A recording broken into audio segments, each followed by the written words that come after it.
Hello, I'm Carrie, and today we're going to be talking about the final episode, the series finale of Teenagers. Now, this episode doesn't give what most viewers want out of a finale, especially a series finale, which is some type of closure where everything is neatly wrapped up in a bow. It's built in a way where if the opportunity had allowed, they could continue telling stories in this universe. But they're not in a position to do that, and I'm actually just grateful that they were able to get enough support just to produce this final season. So quickly looking at what happened in this series finale, T and his mom do end up moving away.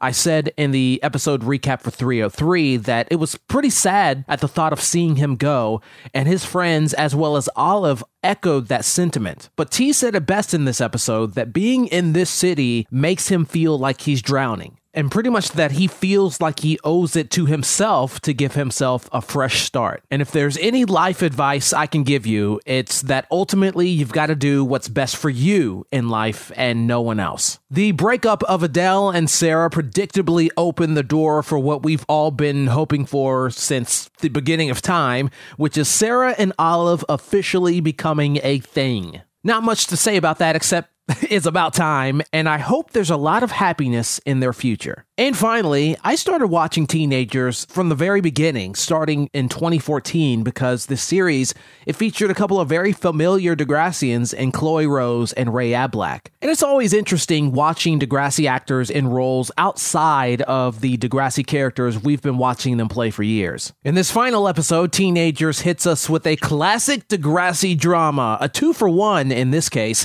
Not only do we have the love triangle with Gabe having sex with Vesper, played by other Degrassi alum Soma Chaya, but Bree also goes through with having an abortion. And I'm kind of surprised that she told Gabe about it, especially after he confessed to cheating. But maybe it was one of those things where since he dropped a bombshell on her, she felt like she needed to drop one on him and then slam the door in his face with no explanation. And that uncomfortable scene right there where things sort of just end right there between those two, and we never learn what happens after that. That's pretty fitting for this series finale, honestly. There is no feeling of happily ever after. There is no feeling of closure. The story ends and life goes on. I also really like how the series started and ended with shots of these three ladies together. Regardless of everything that's happened among them or between them, the stench of sisterhood prevails through it all. I want to thank M.H. Murray and Sara Tamasauskas. I pray to God I pronounced that correctly. I want to thank these two for creating Teenagers